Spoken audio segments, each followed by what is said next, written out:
بسم اللہ الرحمن الرحیم۔ حضرت فرماتے ہیں رحمۃ اللہ علیہ وقسم لم ينطق به الکتاب، اور اسی طرح مسائل کی ایک دوسری قسم وہ ہے جس کو کتاب نے نہیں کہا۔ وَلَمْ تَسْتَفِزْ بِهِ السُّنَّةُ، اور اسی طرح سنت بھی ان مسائل پر بات نہیں کرتی۔ وَلَمْ يَتَكَلَّمْ فِيهِ الصحابہ، اور صحابہ کرام رضی اللہ عنہم بھی اس پر بات نہیں کرتے۔ فَهُوَ مَطْوِيٌّ عَلَى غِرِّهِ، اور یہ جو مسائل کی قسم ہے، علم کی قسم ہے، یہ بند رہے گی، لپٹی رہے گی اپنی اصل چرخی پہ جہاں سے یہ کھلتی تھی۔ فجاء ناس من اہل العلم، اور پھر ہوا یہ کہ امت میں اہل علم کا ایک ایسا گروہ پیدا ہوا، فتکلموا فیہ، کہ انہوں نے اس معاملے میں کلام کیا، واختلفوا، اور اختلاف کیا، وکان خوضهم فیہ، اور وہ ان مسائل میں گھس گئے۔ حضرت شاہ صاحب رحمۃ اللہ علیہ بات یہ کر رہے تھے کہ اہل سنت والجماعت کون ہیں، اور ان کے مقابلے میں اہل بدعت کون ہیں۔ اور اصول کی بات یہ ہے کہ فرقے جب بھی بنتے ہیں وہ عقیدے کی بنیاد پر بنتے ہیں، اعمال کی بنیاد پہ نہیں بنتے۔ اور عقیدہ کسی انسان کا مختلف ہو جائے، اور اتنا مختلف ہو جائے کہ سنت اور بدعت کا فرق پڑ جائے، تو اب ایک نیا فرقہ وجود میں آتا ہے، وگرنہ اعمال کی بنیاد پر فرقے نہیں بنا کرتے۔ یہ ایک بنیادی اصول نہ سمجھنے کی وجہ سے بہت سے دانشور اور پڑھے لکھے جو اپنے آپ کو دانشور بھی کہتے ہیں، آپ ان کی تقاریر میں سنیں گے کہ امت کو حنفی شافعی فقہ نے برباد کر دیا، امت کا اجتماع توڑ دیا، کوئی حنفی ہے، کوئی شافعی ہے، کوئی مالکی ہے۔ تو یہ کہنا اس بات کی دلیل ہے کہ وہ اس بات کو نہیں جانتے کہ فرقے جو بنا کرتے ہیں وہ عقیدے کی اختلاف پر بنا کرتے ہیں، اعمال کے اختلاف پہ نہیں بنتے۔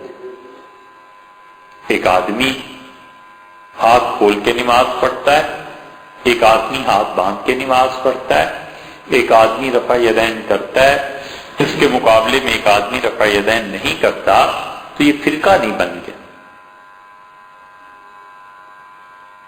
تشدد کو چھوڑ دیا جائے اور تعصب کو، تو کوئی بھی حنفی یہ نہیں کہہ سکتا کہ اہل حدیث حضرات کی نماز نہیں ہوتی، اور کوئی بھی اہل حدیث تعصب کو چھوڑ دیا جائے تو یہ نہیں کہہ سکتا کہ حنفیوں کی نماز نہیں ہوتی۔ اگر کوئی کہتا ہے کہ کیوں نہیں ہوتی، وہ کہے گا کہ جی اس لیے کہ رفع یدین نہیں کرتے۔ یہ کہے گا اس سے پوچھو کیوں نہیں ہوتی، وہ کہے گا جی آمین اونچی آواز سے کہتے ہیں۔ تو پوچھو اس سے کہ بھی آمین اونچی آواز سے کہنے سے کیا نماز ٹوٹ جاتی؟ فرض واجب ہے، کیا ہے آخر اس کا درجہ؟ اور جو آمین اونچی آواز سے کہتا ہے اس سے پوچھئے کہ کیا یہ فرض ہے، واجب ہے، نماز کا کوئی رکن ہے، نماز کا کوئی ایسا حصہ ہے جس حصے کی وجہ سے نماز نہیں ہوتی، یہ کیسے فتویٰ دے دیا؟ اس کے پاس اس کا کوئی جواب نہیں۔ بہت زیادہ تیر مارا تو یہ کہہ دے کہ سنت موقدہ ہے۔ اول تو سنت موقدہ بھی نہیں، چلو مان لیا سنت موقدہ ہے، تو سنت موقدہ کے ترک سے کیا نماز ٹوٹ جاتی ہے؟ یہ اصول کہاں ہے؟ کہیں بھی نہیں۔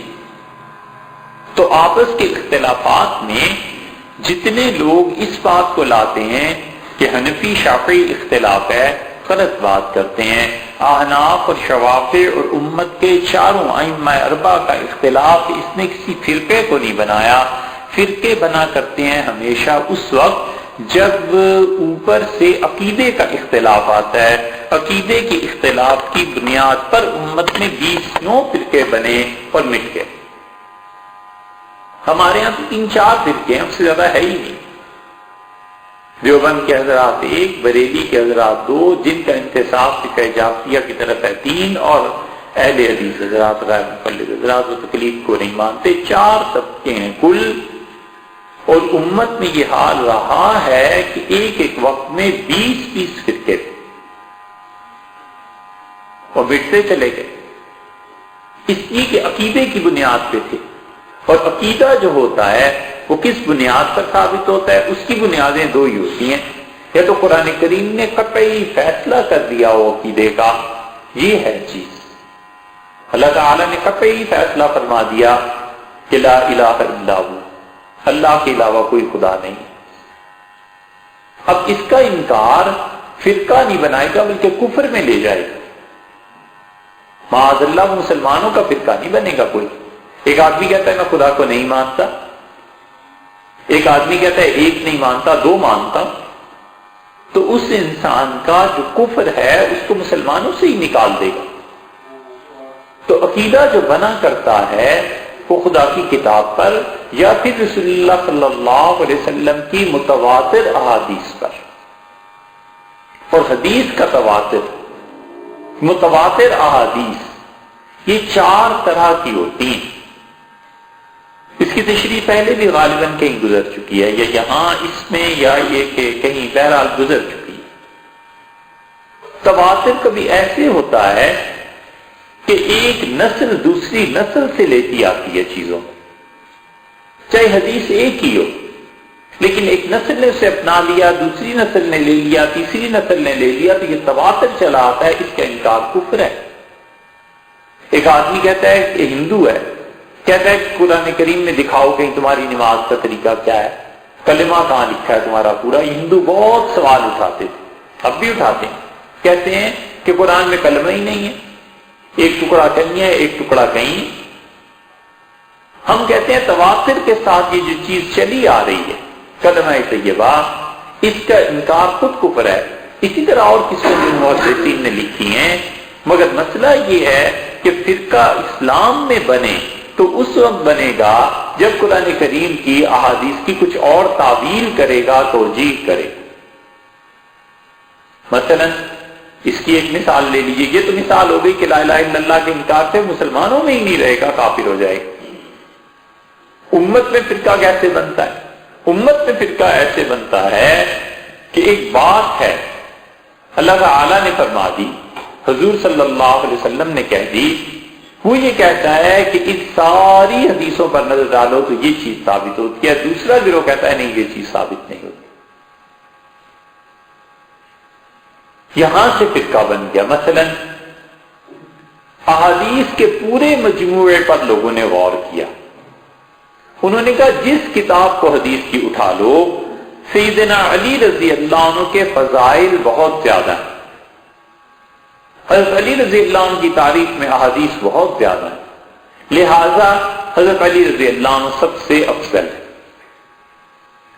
اس کے مقابلے میں کچھ اور لوگ تھے، انہوں نے کہا بات تمہاری درست ہے کہ سیدنا علی رضی اللہ عنہ کی فضیلت میں بہت احادیث ہیں، ہمیں اس سے انکار نہیں، لیکن جس وزن کی باتیں رسول اللہ صلی اللہ علیہ وسلم نے حضرت بکر رضی اللہ عنہ کے لیے کہی ہیں، اس وزن کی باتیں حضرت علی رضی اللہ عنہ کے لیے نہیں کہی۔ پھر انہوں نے کہا کہ صحابہ رضی اللہ عنہ کا اس بات پر اکٹھ اجماع اور جوڑ ہو گیا تھا، سب نے متفقہ طور پر طے کر لیا تھا کہ ابو بکر رضی اللہ عنہ سب سے افضل تھے۔ تو جب ان لوگوں نے خود طے کر لیا تھا، جو ایک ہی زمانے کے تھے، ایک ہی درس گاہ کے فیض یافتہ تھے، ایک ہی جگہ کے پڑھے ہوئے تھے، ایک ہی حضور صلی اللہ علیہ وسلم کی تربیت سے ان کی تربیت ہوئی تھی، تو جب وہ فیصلہ کر گئے تھے تو اب ہمیں کیا ضرورت ہے خام خواہ ان فیصلوں کو چھیڑنے؟ انہوں نے فیصلہ کر دیا تھا، تو اب یہ 2 رائے ہو گئی، نتیجہ اس کا یہ نکلا کہ یہ 2 گروہ بن گئے، یہ دونوں گروہ امت ہی میں شمار ہوتے ہیں، یہ نہیں ہے اس لیے کفر اسلام کا مسئلہ ہی نہیں۔ فرض کر لو ایک آدمی بالکل ٹھیک آپ ہی کی طرح نماز پڑھتا ہے، روزے رکھتا ہے، حج کرتا ہے، سارے عقیدے اس کے بالکل ٹھیک ہیں، اللہ کی توحید پہ، حضور صلی اللہ علیہ وسلم کی رسالت، ختم نبوت وغیرہ وغیرہ، تقدیر، ہر چیز کو مانتا ہے، وہ صرف اگر اتنی سی بات کا قائل ہے کہ حضرت علی رضی اللہ عنہ سب سے اچھے تھے، سب سے افضل تھے، اب وہ مر گیا تو کیا اس کی وراثت اس کی اولاد میں تقسیم نہیں ہوگی؟ کیا اسے مسلمانوں کے قبرستان میں دفن نہیں کریں گے؟ اس کا جنازہ نہیں پڑھیں گے؟ سب پڑھیں گے۔ کوئی بڑے سے بڑا مفتی بھی نہیں کہہ سکتا کہ یہ آدمی کافر ہے، اس لیے کہ اس نے صرف اہل سنت والجماعت کے ایک درجے کے اس عقیدے سے انکار کیا یا اس عقیدے کے خلاف چلا جو عقیدہ جو تھا کفر اور اسلام کی بنیاد نہیں تھی۔ کفر اور اسلام کی بنیاد تو جب ہوتی جب رسول اللہ صلی اللہ علیہ وسلم کی رسالت کا انکار کرتا، قیامت کا انکار کرتا، اللہ کا انکار کرتا، توحید کا انکار کرتا۔ تو اس طرح یہ طبقے بنا کرتے ہیں۔ شاہ صاحب رحمۃ اللہ علیہ نے کہا کہ من ہم اہل سنہ، اہل سنت کون ہے؟ تو پھر انہوں نے اہل سنت کی تشریح کی جو پچھلی کئی نشستوں میں ہوئی۔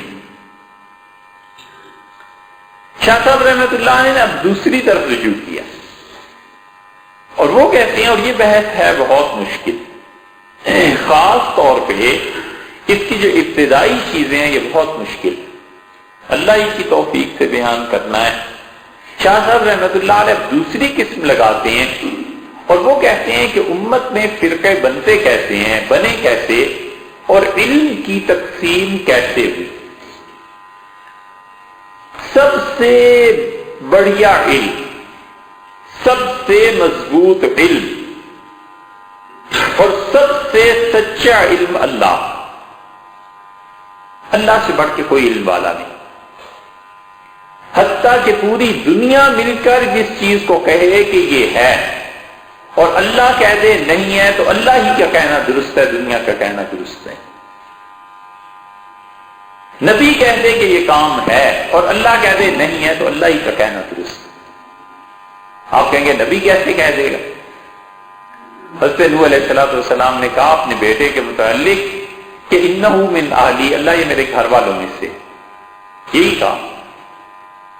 اور نوح علیہ السلام کا بیٹا تھا، قرآن نے خود بھی بتایا، کوئی انکار نہیں کر سکتا اس بات کا۔ حضرت نوح علیہ السلام جھوٹ نہیں بولتے، معاذ اللہ، انبیاء علیہ السلام میں بڑے درجے کے نبی تھے، اور اللہ نے کہہ دیا کہ لیس من اہلک، یہ آپ کے خاندان میں سے ہی نہیں۔ اب ادھر بات مانو تو ادھر کیا ہوتا ہے اور ادھر مانو تو ادھر کیا ہوتا ہے۔ اللہ نے کہہ دیا آپ کا بیٹا ہی نہیں۔ سب نے کہا اللہ بالکل آپ کی بات سچی ہے۔ تو ایک ہے کہ ہم کہیں کہ اللہ تعالیٰ سچ بولتا ہے، اور ایک ہے کہ ہم یہ کہیں کہ اللہ ہی سچ بولتا ہے۔ ایک ہے ہم کہیں کہ اللہ تعالیٰ سچ بولتا ہے، اور ایک ہے کہ ہم کہیں اللہ جو بات کہتا ہے سچ کہتا ہے۔ تو اللہ کا علم تو اتنا سچا ہے، اتنا یقینی ہے کہ ہم یہ کہتے ہیں، دونوں میں فرق ہے نا، کہ اللہ تعالیٰ سچ بولتا ہے، ہم کہیں جو کچھ اللہ نے کہا وہ سب سچ ہے، وہی سچ ہے۔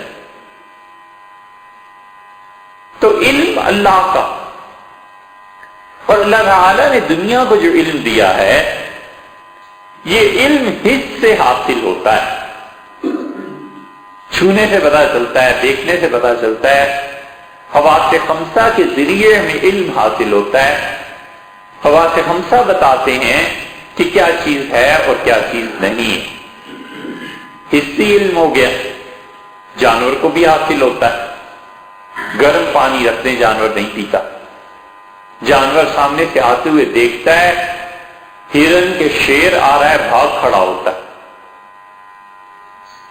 سانپ اور نیولے کو دیکھ لو، وہ دیکھتا ہے نیولا کہ سانپ آ رہا ہے جھپٹ پڑتا ہے۔ یہ حسی علم ہوا نا۔ حسی علم جانوروں میں بھی اور انسانوں میں بھی۔ اور علم کی تیسری قسم وہ ہے جو عقل سے حاصل ہوتی ہے، جانوروں میں نہیں ہوتی، انسانوں میں ہوتی ہے۔ جانوروں میں ہوتی ہے بس اتنے ہی درجے کی جتنا ان میں حیوان بنا ہے۔ انسان ایسی چیزیں سوچ لیتا ہے، دریافت کر لیتا ہے جس میں حس کا بھی کوئی تعلق نہیں ہوتا۔ بہت سی چیزیں آدمی سوچتا ہے کہ میں نے 5 سال کے بعد کیا کرنا ہے، بظاہر حس نہیں ہے کچھ بھی، لیکن وہ کسی چیز کو سوچ لیتا ہے۔ ایسے ہی انسان کسی کی بات کہے کے بغیر بھی سمجھ جاتا ہے کہ اب اس نے یہ بات کہنی ہے، اب یہ ایک حرکت کرے گا۔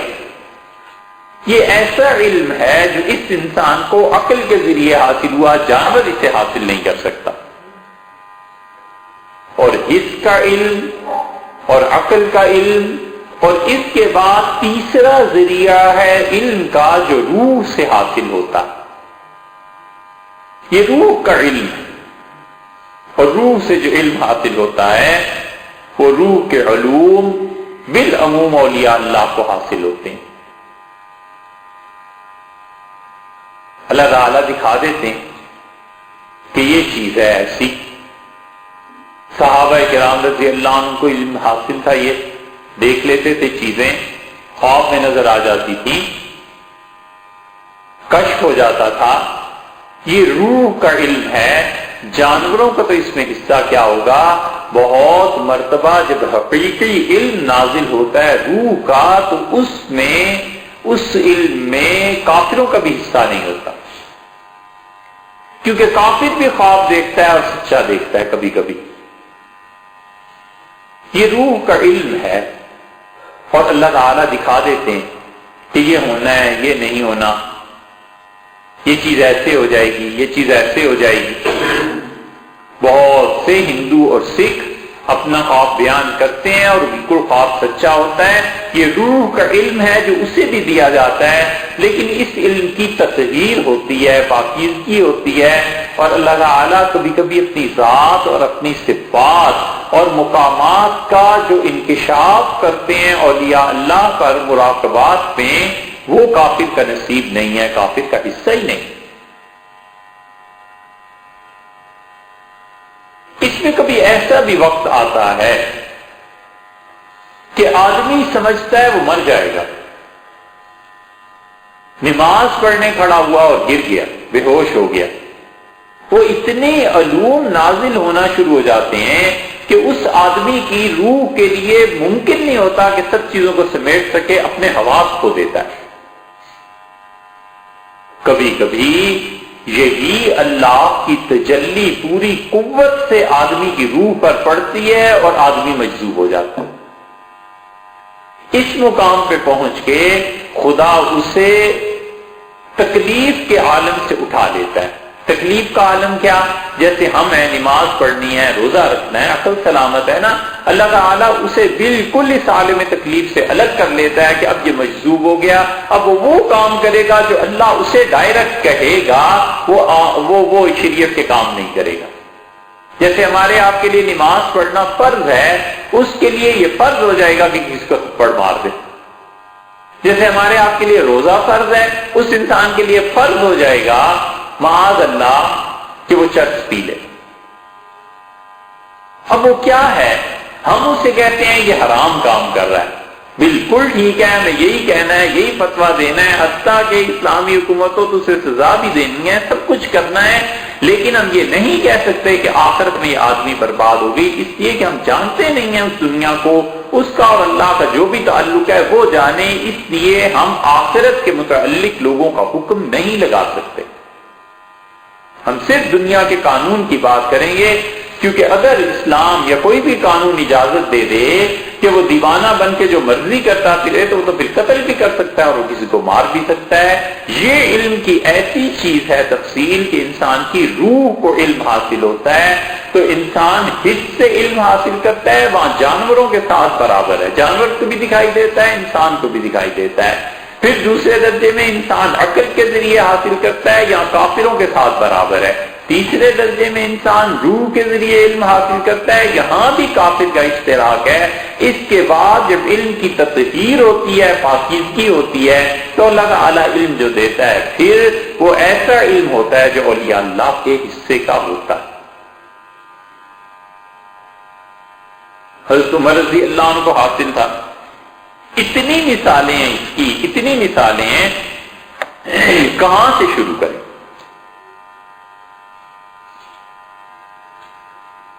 حضرت ابوبکر رضی اللہ عنہ سے ایک آدمی نے کہا کہ میں نے دیکھا ہے دجال آ گیا۔ تو حضرت ابوبکر رضی اللہ عنہ نے کہا کہ تمہارا دین کمزور پڑ جائے گا۔ اس نے کہا کچھ عرصے کے بعد کہ بالکل ایسے ہی۔ یہ علم ایسا تھا جو اللہ نے حضرت ابوبکر رضی اللہ عنہ کو دیا تھا، خواب کی صحیح تعبیر تک پہنچے۔ ایک آدمی نے آ کے عرض کیا کہ حضرت میں نے خواب میں دیکھا کہ ایک رسی اتری، زنجیر اتری ہے آسمان سے، اور اس سے میرے دونوں ہاتھ باندھ دیے، اور پھر میں چلا ہوں اور ایک ویران زمین میں چلا گیا، اور میں نے مڑ کے جو دیکھا تو آپ ایسی زمین پہ کھڑے تھے جو سرسبز۔ حضرت ابوبکر رضی اللہ عنہ کا میرے ہاتھ تو نہیں بندھے تھے، اس سے کہا نہ، فرمایا میں تو تمہارے ساتھ اس زمین میں نہیں گیا، اس سے کہا نہیں۔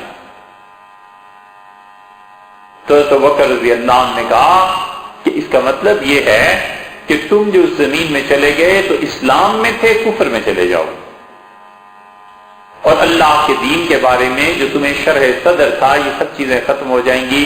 خدا کا احسان ہے کہ اس سے مجھے اس زمین میں رکھا جہاں گھاس تھی، سبز تھی، یعنی میں اسلام میں رہوں گا۔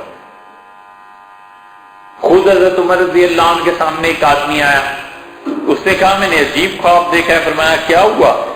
اس نے کہا کہ حضرت میں نے دیکھا ہے کہ سورج اور چاند آپس میں لڑ رہے ہیں۔ تو حضرت عمر رضی اللہ عنہ کا تم کدھر تھے؟ اس نے کہا میں چاند کے ساتھ تھا۔ تو حضرت عمر رضی اللہ عنہ فرمایا میں نے تمہیں نوکری دی تھی ایک جگہ۔ اس نے کہا جی میں کر رہا ہوں۔ فرمایا بس آئندہ سے وہ نوکری نہیں کرنی، کوئی اور کام کرو، اپنا ذاتی پرائیویٹ اپنا کوئی چیز شروع کرو، نجی، اور سرکار کے ساتھ تم نہیں رہ سکتے، حکومت کے ملازم نہیں رہ سکتے۔ لوگ حیران ہوئے، انہوں نے کہا امیر المومنین کی کیسے؟ تو انہوں نے کہا کہ دیکھو اللہ نے قرآن میں کہا ہے کہ اللہ نے سورج اور چاند دونوں کو نشانیاں بنایا ہے۔ سورج دلیل ہے دن کی، اور رات کی دلیل چاند ہے، رات کی نشانی چاند ہے۔ اور اللہ نے فرمایا فَمَحَوْنَا آیَةَ اللَّيْلِ، رات کی نشانی کو ہم ختم کر دیا کرتے ہیں۔ تو اس کا مطلب ہے کہ یہ ایسے گروہ، ایسے لوگوں کے ساتھ ہوگا جو لوگ زیادہ صحیح نہیں ہوں گے۔ تو میں نہیں کہتا کہ ہمارے ساتھ رہے، ہماری حکومت میں رہے، ہم تو صحیح لوگوں کے ساتھ ہی رہنا چاہتے ہیں اور رکھنا چاہتے ہیں، اس لیے میں نے اسے ہٹا دی۔ صحابہ رضی اللہ عنہ کہتے تھے ہم حضرت عمر رضی اللہ عنہ کی فراست پہ بڑا حیران ہوئے، مگر اس خواب کی تعبیر اس وقت سامنے آئی جب حضرت علی رضی اللہ عنہ نے اسے اپنے لشکر میں بلایا، اور یہ حضرت علی رضی اللہ عنہ کو چھوڑ کے معاویہ رضی اللہ عنہ کی طرف چلا گیا۔ کہاں کی بات تھی، کب جا کر پوری ہوئی؟ اور یہ اہل سنت والجماعت کا عقیدہ ہے کہ سیدنا علی رضی اللہ عنہ جو تھے وہ حضرت علی رضی اللہ عنہ حضرت معاویہ رضی اللہ عنہ کے مقابلے میں زیادہ حق پر۔ یہ چیزیں ایسے ہی ہوتی کہ روح کو علم حاصل ہوتا ہے، اور روح کے علوم اور عقلی علوم اور حسی علوم ان تینوں کو جمع کرنا، روح کا علم بھی، احساس حواس خمسہ 5 سینسز سے جو علم حاصل ہوتا ہے یہ بھی، اور عقلاً جو کچھ انسان سوچتا اور جس مقام تک پہنچتا ہے، نبی کا علم ان تینوں کے علاوہ ایک الگ ہی علم ہوتا ہے، اس کے علم کو ان چیزوں سے کوئی تعلق نہیں۔ نبی کے علوم اتنے بلند ہوتے ہیں، اس لیے ہم معذرت خواہ ہیں اس بات پہ کہ کبھی کبھی بیان میں جو غصہ اس بات پر آتا ہے نا کہ یہ لوگ اولیاء اللہ کے اقسام گنوانا شروع کرتے ہیں، حضرت ہمارے ولی تھے، پھر قطب ہوئے، پھر قطب الاقطاب ہوئے، پھر کلندر ہو گئے، غوث ہو گئے، اور پھر صدیقیت کے مقام تک پہنچ گئے۔ ارے بھئی یہ سب درست ہے، اس سے کوئی انکار نہیں ہے، مگر نبوت سے جا کر کیوں ملاتے ہو؟ سنت حضور صلی اللہ علیہ وسلم کی ہے، یہ کہنا کہ ہمارے شیخ کی سنت یہ ہے، ہمارے حضرت کی سنت یہ ہے، سبحان اللہ، کل کو یہ بھی کہنے لگو کہ ہمارے حضرت کے اصحاب یہ کہتے تھے، پھر حضرت کی اہلیہ کے لیے بھی ام المومنین کا لفظ اختیار کر دیا جائے، معاذ اللہ، یہ سب کیا ہے؟ یہ جتنی چیزیں شریعت سے ثابت ہیں ان کو ان کے اصل مقام تک رہنے دینا چاہیے۔ ان اصطلاحات کو غیروں کے لیے استعمال کرنا یہ گمراہی کی چیزیں، مرزائی یہی تو کرتے ہیں، ہمارا ان کا کیا جھگڑا؟ ہم کہتے ہیں اپنے آپ کو مسلمان نہ کہو، معاذ اللہ، مرزا غلام احمد قادیانی کو نبی مانتے ہو، خدا مانو، جاؤ جہنم میں جو مرضی کرو، یہ نہ کہو کہ تم مسلمان ہو، بس اتنا جھگڑا ہے اور کچھ نہیں، جاؤ۔ بہائی اچھے رہے، باب اللہ نے نبوت کا دعویٰ کیا، جب علماء نے اس کے خلاف تحریک چلائی تو اس سے کہا جی میرا اسلام سے کوئی تعلق ہی نہیں، ہم مسلمان ہیں ہی، ہم بہائی، اب دنیا میں رہتے ہیں، پھرتے ہیں، مسلمانوں کو ان سے کیا، سب جانتے ہیں یہی ہے، مرزائی جو شریعت کی اصطلاحات کو استعمال کرتے ہیں، ہم کہتے ہیں یہ نہ کرو، اس سے نقصان یہ ہو جاتا ہے کہ جیسے کوئی آدمی مارکیٹ میں سور کا گوشت لٹکا دے معاذ اللہ، اور وہ کہے کہ گائے کا گوشت ہے تو لوگ سور کا گوشت کھا لیں گے گائے کے دھوکے میں، بس یہ ہے چیز۔ اس لیے جتنے بھی لوگ اولیاء اللہ کے مراتب بیان کرتے ہیں بالکل صحیح عزیز ہوتے ہیں، الحمدللہ ہمارے مشائخ تھے، بزرگ تھے، قطب الاقطاب قلندر، سارے مرتبے، مگر وہاں سے جا کر صدیقیت کا مقام بھی مان لیا بھائی، مگر نبوت چیز ہی الگ ہے۔ اب صدیقیت کے بعد یہ سمجھنا کہ آگے نبوت ہے، بات ہی غلط ہے۔ نبوت بہت بڑی چیز ہے، جتنے علوم انسانوں کو حس سے حاصل ہوتے ہیں، عقل سے حاصل ہوتے ہیں، روح سے حاصل ہوتے ہیں، نبی کے علم کا ذریعہ ہی کچھ اور ہے۔ نبی حس سے علم حاصل کرتا ہے، ہمیں اس سے انکار نہیں۔ حضور صلی اللہ علیہ وسلم چھوتے تھے تو علم حاصل ہوتا تھا نا، نبی کریم صلی اللہ علیہ وسلم دیکھتے تھے، سنتے تھے، علم حاصل ہوتا تھا۔ حضور اقدس صلی اللہ علیہ وسلم عقلاً کوئی بات ارشاد فرماتے تھے، علم تھا۔ حضور اقدس صلی اللہ علیہ وسلم کا تیسرا ذریعہ کہ روح کے ذریعے علم حاصل ہو، یہ ٹھیک ہے، ان میں سب چیزیں ہوتی ہیں، انبیاء علیہ الصلوۃ والسلام یہ چیزیں حاصل کرتے ہیں، لیکن نبوت کو ان معاملات سے نہیں پیمائش کی جا سکتی، اس میں وہ اور امت سب برابر ہوا کرتے ہیں۔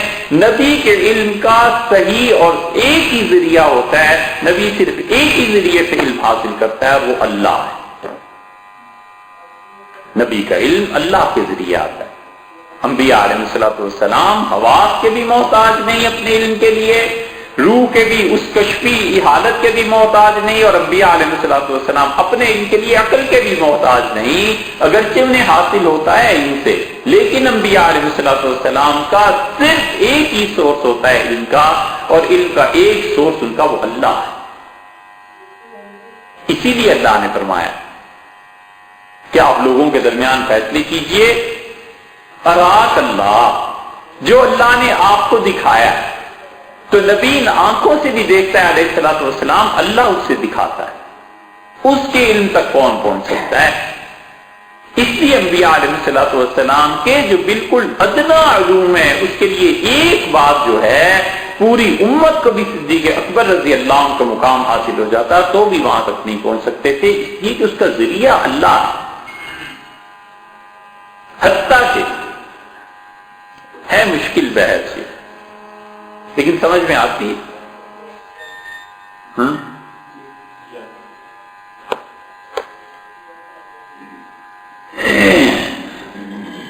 حتیٰ کہ دیکھو بدیہی مشاہدہ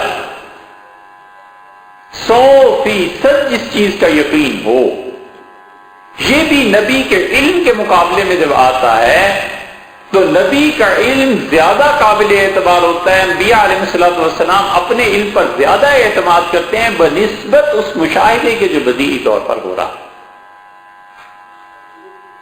بدیہی مشاہدہ کیا؟ جیسے کسی سے کو کہیں کہ بجلی کو پکڑ لو، تو یقینی بات ہے وہ مر جائے گا۔ اگر نبی کہے کہ اسے پکڑ لو تو نبی کی بات میں زیادہ وزن ہے، نہیں مرے گا، اس لیے کہ نبی کا علم اللہ سے آ رہا ہے نا۔ تو اللہ تعالیٰ نے گویا کہ نبی علیہ الصلوۃ والسلام سے کہا کہ بجلی کو پکڑ لو، انہیں فرض کر لو کسی نبی کے زمانے میں یہ ہوتی اور وہ پکڑ لیتے، نہیں انتقال ہوتا، اس لیے کہ بدیہی مشاہدہ پوری دنیا کا یہی ہے کہ مر جائے گا، مگر نبی کا علم جو ہوتا ہے وہ مشاہدے کو بھی کاٹ دیتا ہے۔ دنیا پوری جو مشاہدے اور عقل سے کام لے کے کہتی ہے کہ تباہی ہو جائے گی، بربادی ہو جائے گی، نبی کہتا ہے کچھ نہیں ہوگا، اور واقعی کچھ نہیں ہوگا، اس لیے کہ علم کا ذریعہ اللہ۔ اس کی مثالیں دیں، اس کی مثال دیکھو، اللہ تعالیٰ نے جب علم دیا تو پورے لوگ کہہ رہے ہیں حضرت موسیٰ علیہ السلام بڑھتے چلے جا رہے ہیں، چلتے چلے جا رہے ہیں، چلتے چلے جا رہے ہیں، اور آگے بحیرہ کلزم، اور وہ سب کہتے ہیں انا لمدرکون، موسیٰ مارے گئے، پکڑے جائیں گے علیہ السلام۔ یہ فرعون کی فوج ہے، پیچھے سمندر ہے، راستہ نہیں ہے، پکڑے جائیں گے۔ قال کلا ان معی ربی، انہوں نے کہا ہرگز نہیں پکڑے جائیں گے، اللہ ہمارے ساتھ۔ مشاہدہ کہہ رہا ہے کہ مارے گئے، نبی کا علم کہتا ہے نہیں مارے گئے، غلبہ اسی کی بات کو ہوا۔ یقینی بات ہے کہ پانی میں جس چیز کو پھینکا جائے ڈوب جائے گی۔ اللہ تعالی نے ایک عورت سے کہہ دیا کہ صندوق بناؤ اور اس میں بچے کو ڈالو اور بچے کو پھر دریا کے حوالے کر دو، یا خود عدو لی وعدو اللہ، اسے وہ نکال لے گا جو میرا بھی دشمن ہے اور اس کا بھی دشمن ہے۔ اور ماں جسے یقینی طور پر پتہ ہی تھا نا کہ مرنا ہی ہے، اب پانی میں جو ڈال دینا ہے، اس کے وہم و گمان میں بھی یہ بات نہیں ہے، اس لیے کہ اللہ نے اس کو علم دیا۔ وہ نبی تھی یا نہیں تھی، علم اللہ نے دیا، یہ الگ بحث ہے کہ عورتوں کو نبوت ملی یا نہیں ملی، مگر علم اتنا یقینی ہے کہ یقینی طور پر جہاں موت آنی ہے اس نے اپنے بچے کو اس کے حوالے کر دیا پانی کے، اور اللہ تعالی نے اسے بچا لیا۔ اس لیے انبیاء علیہ السلام کا علم جو ہوا کرتا ہے یہ اتنا یقینی اور قطعی علم ہوتا ہے کہ ان کو جو چیز خدا علم میں دیتا ہے وہ عام انسانوں کے وہم و گمان میں بھی نہیں آتی، اور اس علم کی بنیاد پر پھر یقین آ جاتا ہے۔ تو یقین جو انبیاء علیہ السلام کا ہوتا ہے وہ اتنا زبردست یقین ہے، اتنا زبردست یقین ہے کہ مجھے اور آپ کو جتنا یقین یہ حاصل ہے نا کہ ہم سب بچے ماں کی پیٹ سے پیدا ہوتے ہیں، نبی کو اس سے زیادہ یقین ہوتا ہے کہ قیامت میں لوگ اسی مٹی سے قبروں سے اٹھائے جائیں گے۔ یہ اس کے یقین کی قوت ہے، اس لیے وہ یقین کی قوت سے بات کرتا ہے اور یقین کی قوت پر دعوت دیتا ہے کہ یہ چیز غلط ہے، یہ چیز صحیح ہے، یہ راہ ٹھیک ہے، یہ راہ غلط خراب ہے۔ انبیاء علیہ السلام کا علم اتنا ہوتا ہے۔ تو جب نبوت کے علم کے متعلق اب بات آ گئی تو جو چیز ہم دیکھنے میں آنکھ کے محتاج اور جو علم حاصل کرنے کے لیے اہل عقل کے محتاج، اور جو چیز حاصل کرنے کے لیے اہل کشف کے محتاج ہوتے ہیں، اس سے بھی بڑا علم اللہ نبیوں کو دیتا ہے، کیونکہ نبی کے علم کا واحد ذریعہ اللہ ہی ہے۔ اللہ اپنے علم سے براہ راست انہیں دیتا ہے۔ اسی لیے انبیاء علیہ السلام کے جتنے کام ہیں یہ اللہ ہی کے لیے ہوتے ہیں۔ ان صلاتی ونسکی ومحیایا ومماتی للہ، اور آپ یہ کہہ دیجئے لوگوں سے کہ میری زندگی، میری موت، میرا قربانی کا دینا، یہ سب کی سب چیزیں اللہ کے لیے۔ ایک بات اور عرض کریں کہ جس کی ایک چیز اللہ کی راہ میں کام آ جائے وہ زندہ ہے، اور جو کل کا کل اللہ ہی کے لیے ہے وہ زندہ نہ ہو، ہے کوئی عقل کی بات؟ اللہ تعالیٰ نے فرمایا وَلَا تَقُولُوا لِمَن يُقْتَلُ فِي سَبِيلِ اللَّهِ أَمْوَاتٌ، اور جو آدمی اللہ کی راہ میں شہید ہو جائے اسے تم مردہ نہ کہو۔ ایک ہے مردہ اور ایک ہے اللہ کی راہ میں مردہ، دونوں میں فرق ہے نا۔ اللہ نے قید لگا دی کہ مرنے والے کو مردہ کہنا نہ کہنا یہ الگ الگ بات ہے، لیکن دیکھو جو ہماری راہ میں شہید ہوا ہے اسے تم مردہ نہیں کہو گے۔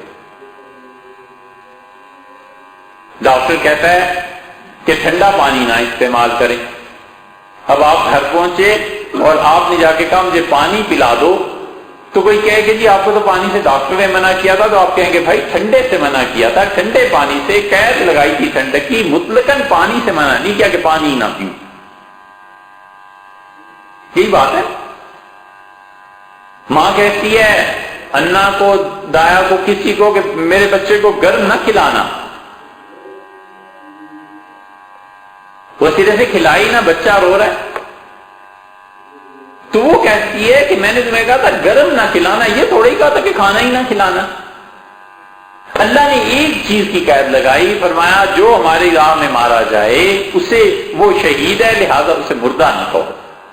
تو ایک جان جس نے اللہ کی راہ میں دی اسے مردہ نہ کہو، اور جس نے کل زندگی ساری کی ساری اللہ کو دے دی وہ وفات کے بعد وہ مردہ ہے، وہ زندہ نہیں ہے کوئی عقل کی بات؟ اس لیے ہمارے ہاں جو پہلی دراڑ پڑی جس مسئلے پہ وہ اسی کو کہ انبیاء علیہ الصلوۃ والسلام کے علم کی نوعیت ہی الگ ہے، لوگوں نے اسے نہیں سمجھا، اور نبوت کا مقام ہی الگ ہے۔ حضرت شاہ صاحب رحمت اللہ علیہ یہاں دوسری قسم کے علوم کا بیان کرتے ہیں۔ دیکھا علم کی قسمیں ہو گئی نا، اب کتاب و سنت میں جو علوم آئے ہیں کتاب نے فیصلہ کر دیا، سنت نے فیصلہ کر دیا، ایک طرف بات ہو گئی۔ کچھ چیزیں ایسی ہیں جن پر کتاب و سنت نے کوئی فیصلہ نہیں کیا، کوئی واضح چیز نہیں ہے۔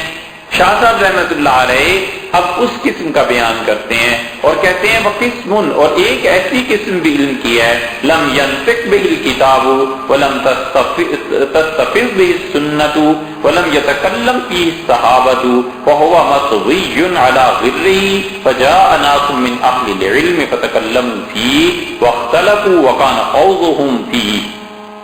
اور علم کی ایک قسم ایسی ہے جس کے متعلق اللہ کی کتاب نے کوئی فیصلہ نہیں دیا، حضور صلی اللہ علیہ وسلم کی سنت نے بھی کوئی فیصلہ نہیں دیا۔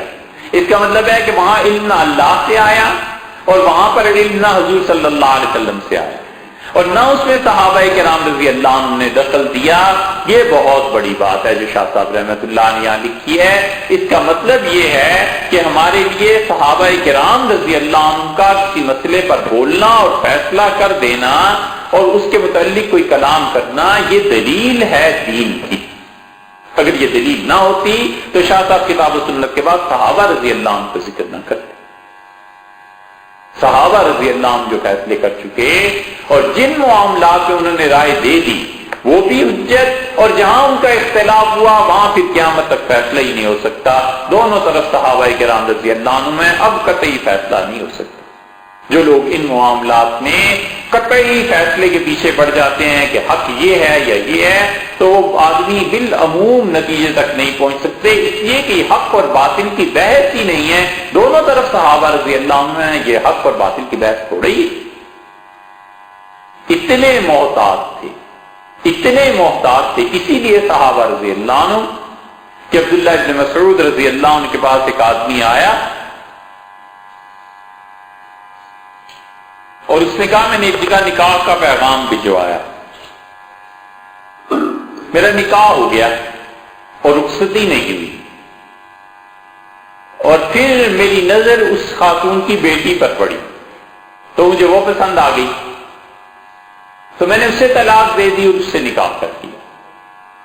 تو جو پہلی کو میں نے طلاق دی تھی حق مہر میرے ذمے ہے یا نہیں ہے، میں یہ دوسرا نکاح کر سکتا تھا نہیں کر سکتا تھا؟ تو عبداللہ ابن مسعود رضی اللہ عنہ نے کہا کہ جب تنہائی نہیں ہوئی تھی اور تم نے طلاق دے دی تو تم اس کی بیٹی سے نکاح کر سکتے ہو۔ نکاح ہوا، اولاد بھی ہوگی۔ ابن مسعود رضی اللہ عنہ مدینہ منورہ آئے تو قدرتی طور پہ ان کے ذہن میں یہ مسئلے میں کھٹک تھی۔ یہ جو تقویٰ ہے نا، یہ ایسی چیز ہے کہ مفتی اگر متقی ہو، واقعی پرہیزگار ہو اور فتوے کی رعایت کرے آداب کی تو اللہ تعالیٰ کبھی نہ کبھی رجوع کی توفیق خود ہی دے دیتے ہیں۔ خدا کی طرف سے ایسے اسباب حالات بنتے چلے جاتے ہیں۔ اللہ کو تو معلوم ہوتا ہے کہ اس نے جو فتویٰ دیا تھا یہ میرے خوف اور علم اور ساری شرائط پورے ہونے کے بعد دیا تھا، اللہ تعالیٰ اسے اس پہ قائم نہیں رہنے دیتا۔ ابن مسعود رضی اللہ عنہ کو بھی یہی ہوا، جب مدینہ منورہ آئے تو وہاں صحابہ رضی اللہ عنہ سے کہا کہ بھئی میں نے یہ فتویٰ دیا تھا، تو انہوں نے کہا حضرت یہ درست نہیں ہے، اس لیے کہ جب نکاح ہوا تو اس کی بیٹی ہو گئی،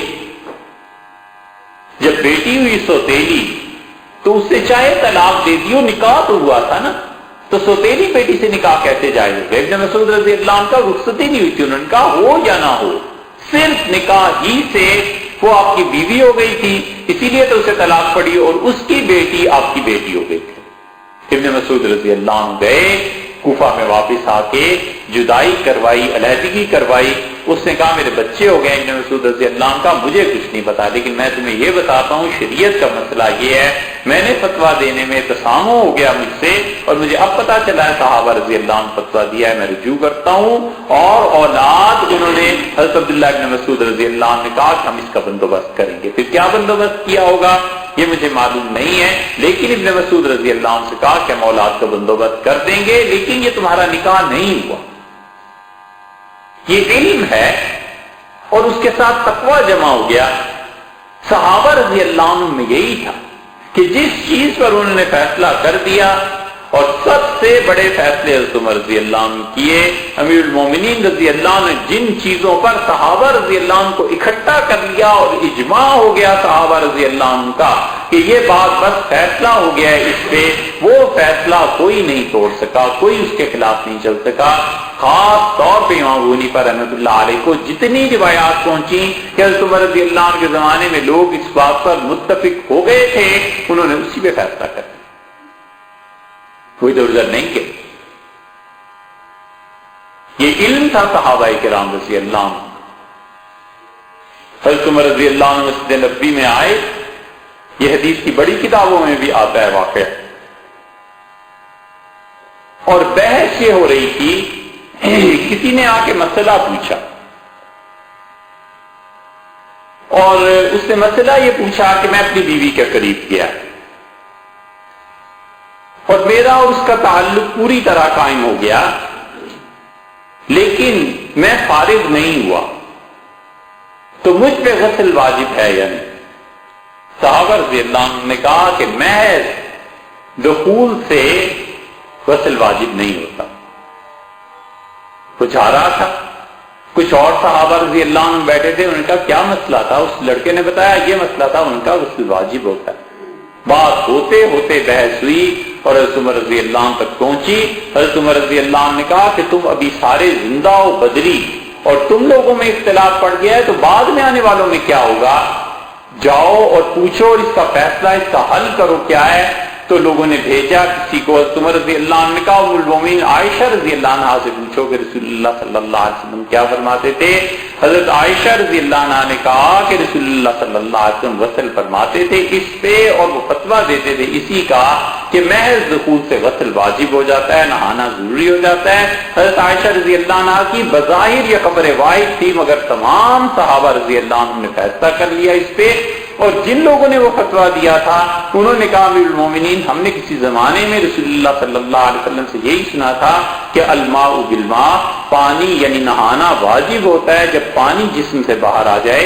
ہم تو اس فتوے پہ عمل کر رہے تھے، حضرت عمر رضی اللہ عنہ نے فیصلہ کر دیا، امت پوری اس فیصلے پہ متفق ہو گئی، کوئی در نہیں گیا۔ اس لیے شاہ صاحب نے یہ جملہ لکھا ہے نا کہ ولم یتکلم فی صحابہ، اور صحابہ رضی اللہ عنہ جس مسئلے میں نہیں بولے، فہو مطوی علی غرہ، تو وہ مسائل جو تھے جتنے لوگوں پر نہ کتاب نے بات کی، نہ سنت نے بات کی، نہ صحابہ رضی اللہ عنہ یہ تینوں سے علم نہیں آیا، تو پھر وہ مسائل جو تھے وہ اپنے پیج پر لپٹے گئے، رسی جیسے لپٹی رہتی ہے، گچھا لپٹا رہتا ہے کسی چیز کا، تو انہوں نے کہا اس طرح وہ لکھتے رہے، فجاء ناس من اہل العلم فتکلموا فی، بس یہ تین چیزیں جب ختم ہو گئیں، نہ علم کتاب سے، نہ سنت سے، نہ صحابہ رضی اللہ عنہ سے، ان کے بعد جو لوگ آئے ہیں انہوں نے پھر علم میں کلام کیا، واختلفوا، اور پھر اختلاف ہوا، وکان خوضهم فی، اور پھر گھس گئے ان مسائل۔ اب اس کے شاہ صاحب رحمت اللہ علیہ نے ان مسائل کی جن میں اوپر سے تینوں علم نہیں آئے اور اہل علم بحث کرنے لگے، تین قسمیں بنا دی۔ انہوں نے کہا اما استنباطا من الدلائل النقلیۃ کفضل الانبیاء علی الملائکۃ وفضل عائشہ علی فاطمہ رضی اللہ تعالی عنہ، دونوں طرح فاطمہ تابی اور فاطمہ تیبی، دونوں طرح استاد پڑھتے تھے ایسے۔ تو انہوں نے کہا کہ استنباط ان دلائل سے جو نقل میں آئے ہیں، جیسے انبیاء علیہ السلام کا ملائکہ سے، فرشتوں سے افضل ہونا۔ اب نبی فرشتوں سے افضل ہے، یہ جملہ کہاں سے لائیں؟ یہ عقیدے کی بات ہے نا کہ انبیاء علیہ الصلوۃ والسلام وہ فرشتوں سے افضل ہیں. اہل سنت والجماعت یہی کہتے ہیں. یہ عقیدہ کس صحابی رضی اللہ عنہ بیان کیا؟ قرآن میں یہ فکرہ کہاں آیا ہے؟ حضور صلی اللہ علیہ وسلم نے کہا ہے؟ بقول شاہ صاحب رحمۃ اللہ علیہ کے تینوں چیزیں خالی ہیں. تو انہوں نے کہا ہم نے اپنی عقل سے سوچا، استنباط کیا کہ فرشتوں کو آدم علیہ السلام کے سامنے جھکایا گیا ہے، تو ظاہر ہے کہ یہ کم درجے کے تھے اور آدم علیہ السلام زیادہ درجے کے تھے. اس لیے اللہ تعالیٰ نے انبیاء علیہ السلام کو بڑا مقام دیا کہ ہم نے خود اپنی عقل سے سوچ کے اس مسئلے کو ثابت کیا ہے. وہ کہتے ہیں یہ مسئلہ ایسا ہے. اور دوسرا، حضرت عائشہ رضی اللہ عنہا کا حضرت فاطمہ رضی اللہ عنہا سے افضل ہونا نہ ہونا یہ کیا ہے؟ اس پہ ہے بحث کہ امت میں سب سے افضل کون ہے. مگر بات یہ ہے، اس پہ ہم پھر انشاءاللہ ان دونوں مسئلوں پہ بات کریں گے. فی الحال تو اس عبارت پہ بات ذرا سی یہ بات ہے کہ افضلیت کا معیار کیا ہے. اگر ہم معیار متعین کر لیں تو پھر بات ٹھیک ہو جاتی ہے.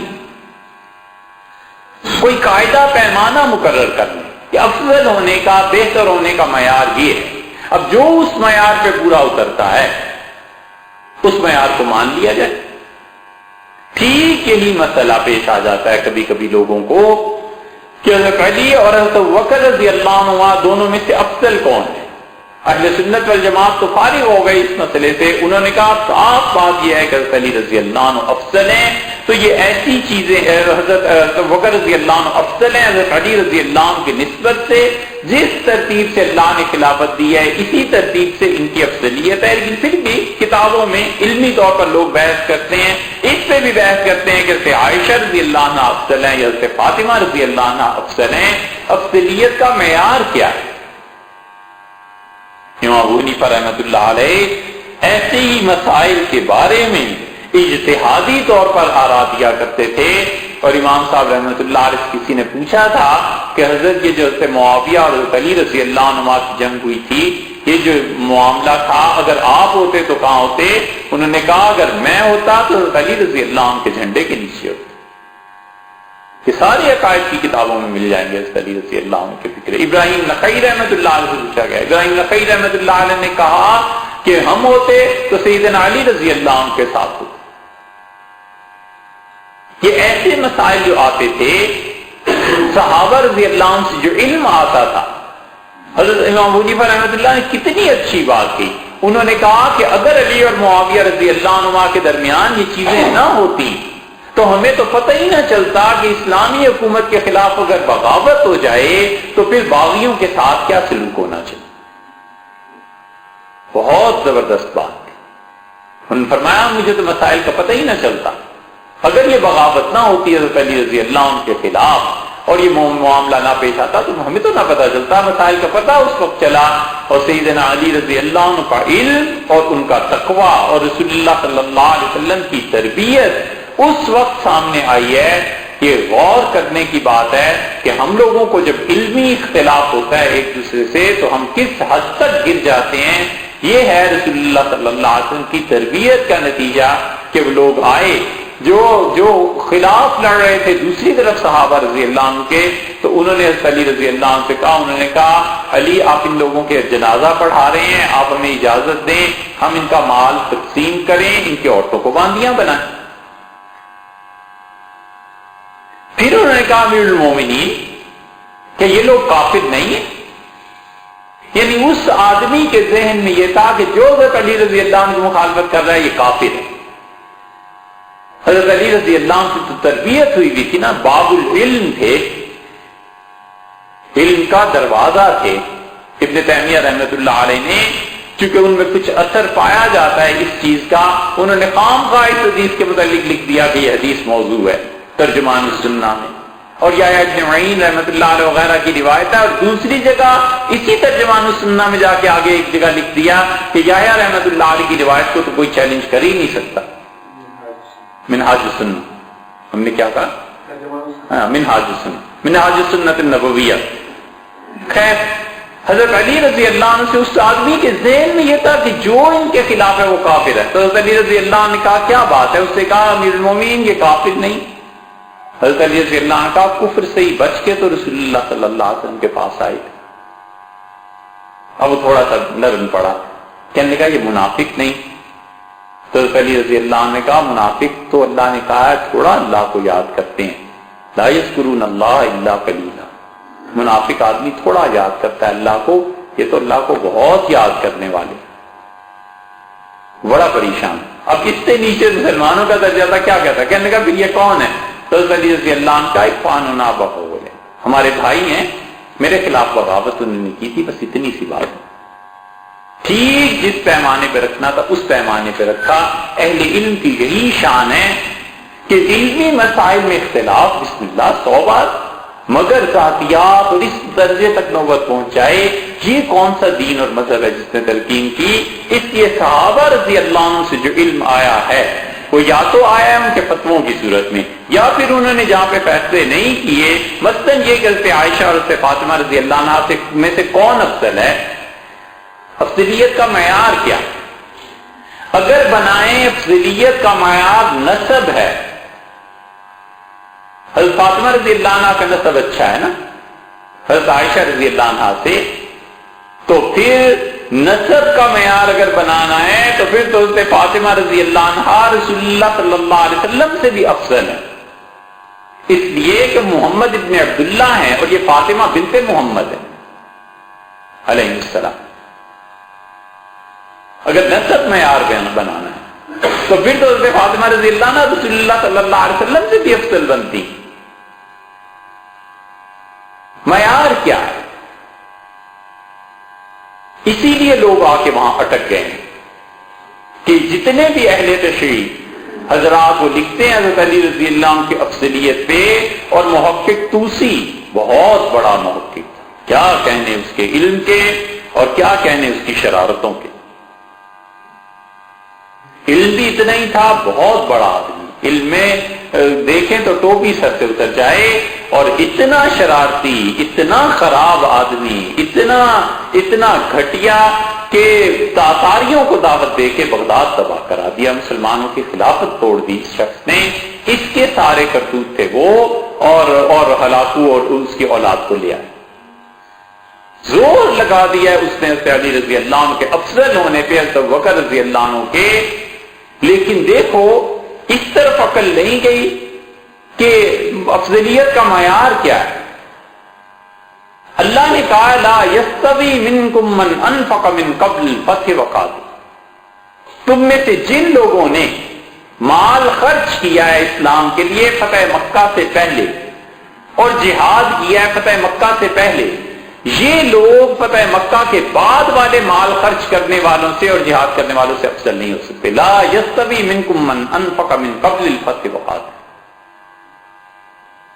تو دو معیار خدا نے دے دیے کہ فتح مکہ سے پہلے جس نے خرچ کیا اور جس نے جہاد کیا وہ اس درجے تک بھی نہیں پہنچ سکتا جو فتح مکہ کے بعد مال خرچ کر رہے ہیں اور فتح مکہ کے بعد جہاد کر رہے ہیں, اگرچہ وہ صحابہ ہیں رسول اللہ صلی اللہ علیہ وسلم کے. تو معیار قرآن نے مقرر کر دیا. جہاں تک جہاد کا تعلق ہے کوئی معرکہ ایسا نہیں ہے جہاں حضرت علی اور حضرت بکر رضی اللہ عنہ اور حضرت بکر رضی اللہ عنہ اور حضرت علی رضی اللہ عنہ بدر میں, احد میں, خندق میں, حدیبیہ میں, فتح مکہ میں, طائف میں, حنین میں, تبوک میں, ہر جگہ دونوں ساتھ ہیں حضور اکبر صلی اللہ علیہ وسلم کے. یہ معاملہ تو برابر ہو گیا. پیچھے رہ گئی ایک ہی بات, اور وہ خرچ رہ گیا. خرچ میں جتنی احادیث ہماری آئی ہیں وہ رد کر دیتے ہیں. اہل تشیع کہتے ہیں کہ ان میں کوئی صداقت نہیں. اچھا بھائی کوئی صداقت نہیں, چلو مان لیا. اللہ کی کتاب میں تو صداقت ہے نا.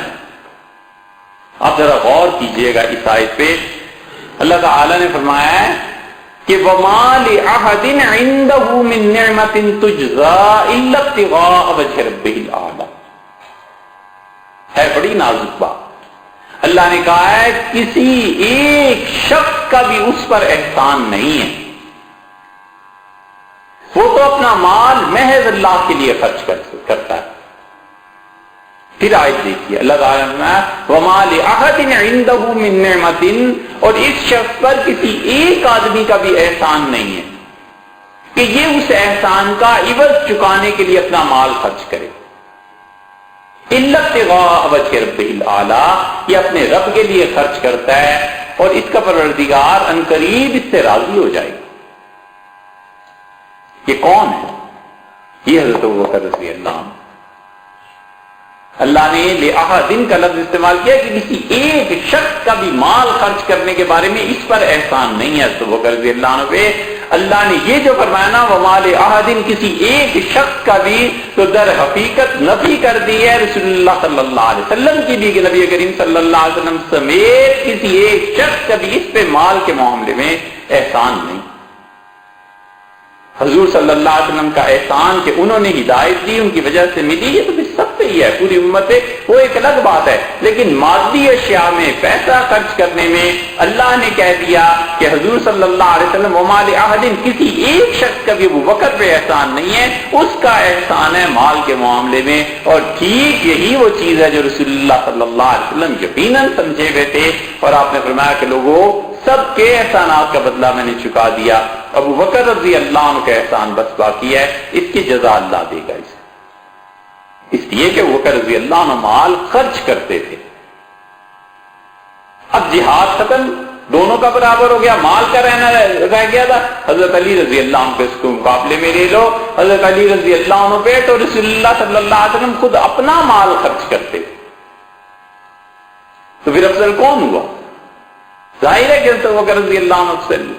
اسی طرح سے عائشہ اور حضرت فاطمہ رضی اللہ عنہ کے معاملے میں سوچنا چاہیے کہ بنیاد کیا ہے۔ اگر نسب بنیاد ہے تو نسب تو پھر یہ،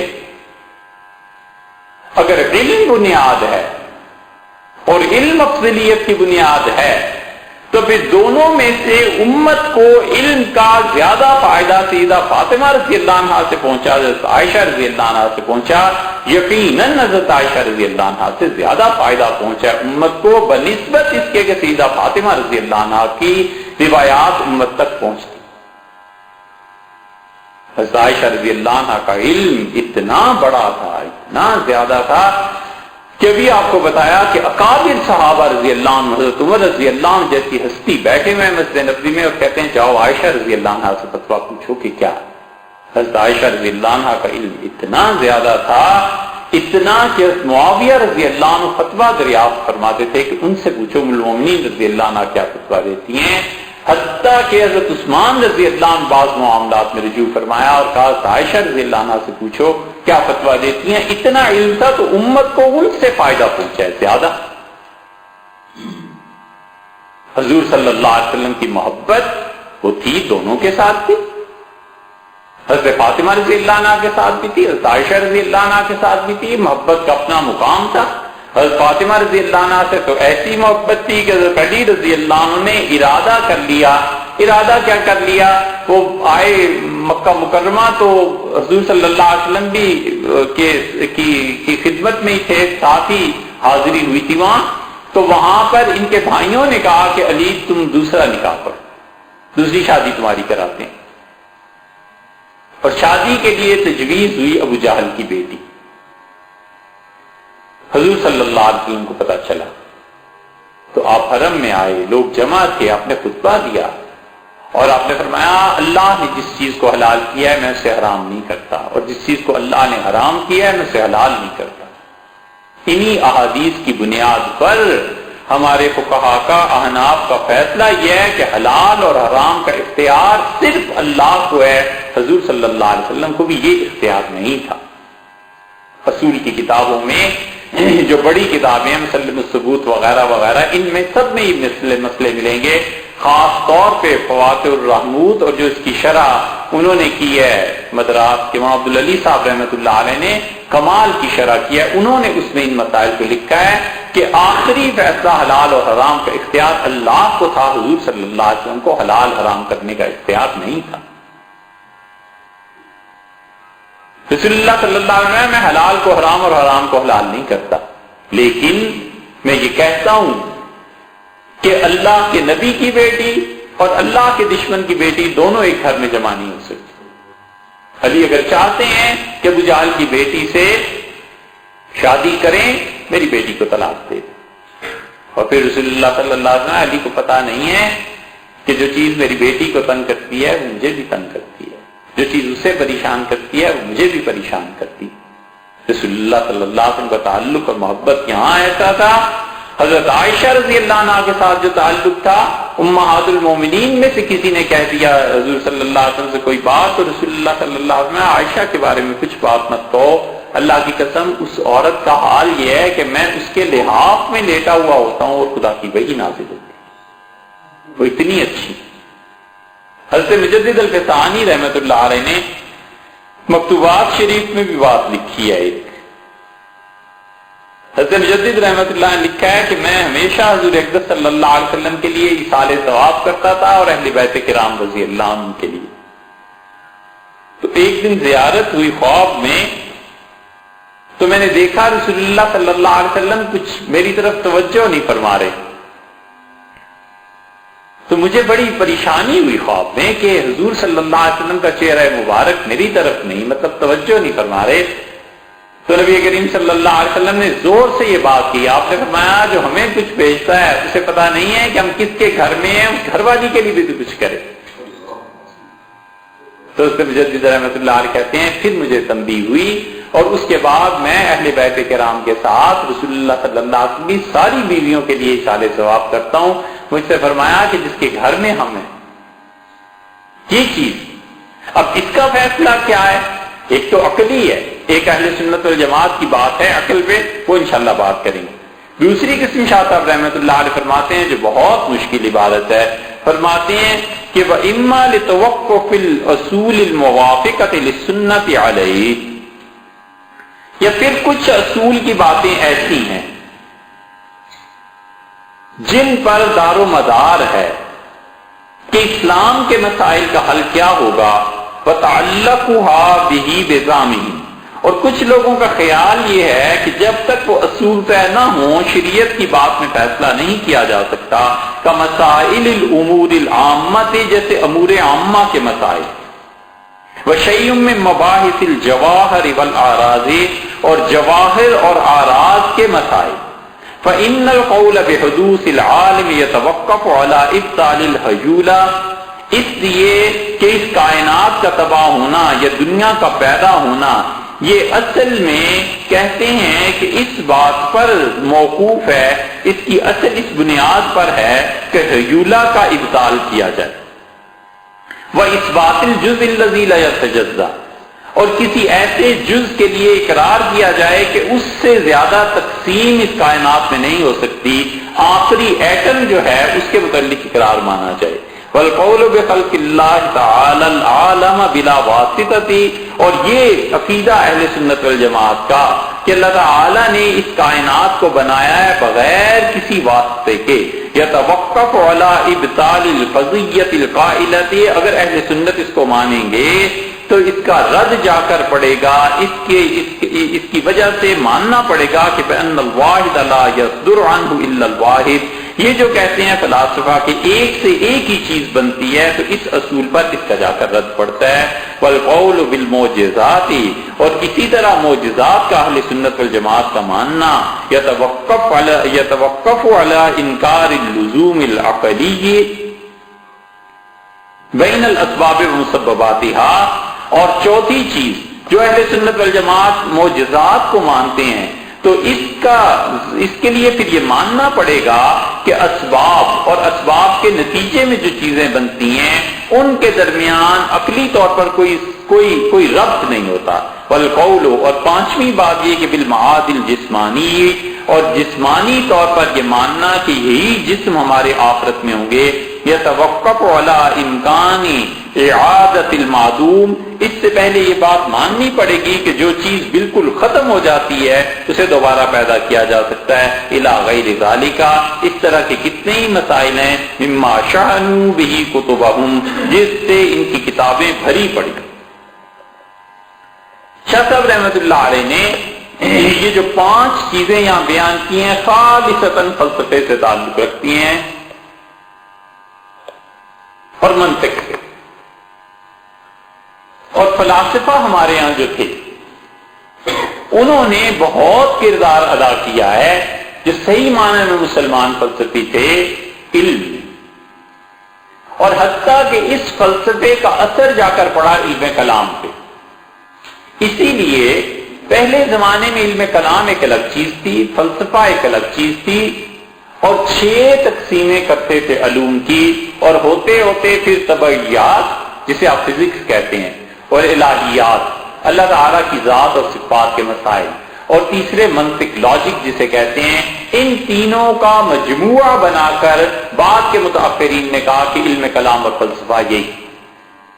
اور علم کلام اور فلسفہ یہ بالکل الگ الگ چیزیں تھیں ابتدائی زمانے میں، لیکن علم کلام کے رد میں فلسفی اور فلاسفہ نے علم کلام کا ایسا رد لکھا کہ مسائل آپس میں گنجلک ہوتے گئے، حتیٰ کہ ابن خلدون جب آیا ہے تو اس نے مقدمے میں لکھا کہ اب ہمارے دور میں ایسے ہو گیا ہے کہ دونوں قسم کے مسائل ایک دوسرے میں الجھ گئے ہیں.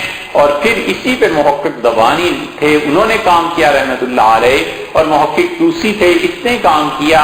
اور توسی جو تھا یہ 5 واسطوں سے جا کر ملتا تھا ابو علی سینا سے، اور ابو علی سینا جو تھا اس کا فلسفہ اشارات خاص طور پہ جو اس نے لکھی ہے، اس وقت مسلمانوں میں یہ جو لوگ پڑھے لکھے ہوتے تھے تو یہ فلسفہ بھی پڑھتے تھے، اس کے ساتھ ساتھ طب بھی پڑھتے تھے. طب، فلسفہ، فزکس، طبیعیات، الہیات، علم کلام، تو یہ ساری چیزیں ایک آدمی کو آتی تھی. ابو علی سینا کا تعلق آگے جا کے چلتا ہے ملتا ہے فارابی سے، اور فارابی اس نے تعلیم جو حاصل کی تھی عیسائیوں سے، اور ان کا سلسلہ جا کے ملتا تھا ارسطو سے. اگرچہ وہ سلسلہ فارابی سے لے کے ارسطو تک متصل ماننا بڑا مشکل ہے، مگر فارابی سے لے کر ہم تک سلسلہ یہ متصل ہے. اور یہ ساری فلسفے کی مباحث ہیں. اور پھر یہ ابطال حیولہ جو ہے یہ ایسی بحث ہے کہ اس کے آگے چل کے اس میں فرد بن جاتا ہے، ایک آدمی کی بحث ہے، فرد کی بحث ہے، نوع کی بحث ہے. اور وہ نوع کی بحث ایسی ہے جہاں پر پہنچ کے شیخ الاسلام ابن تیمیہ رحمۃ اللہ علیہ جیسے آدمی کو ٹھوکر لگی ہے، اور وہ نوع کو قدیم مانتے ہیں. اور یہ بڑی بعید بات ہے کہ ہم اللہ کے علاوہ کسی چیز کے لیے اس کے قائلوں کے وہ شروع سے تھی اور ہمیشہ رہے گی. یہ 5 مسائل ہیں ایسے جس کے لیے فلسفہ اور اس کی اصطلاحات اور یہ چیزیں ہیں کہ انشاءاللہ آئندہ کسی وقت درس کریں.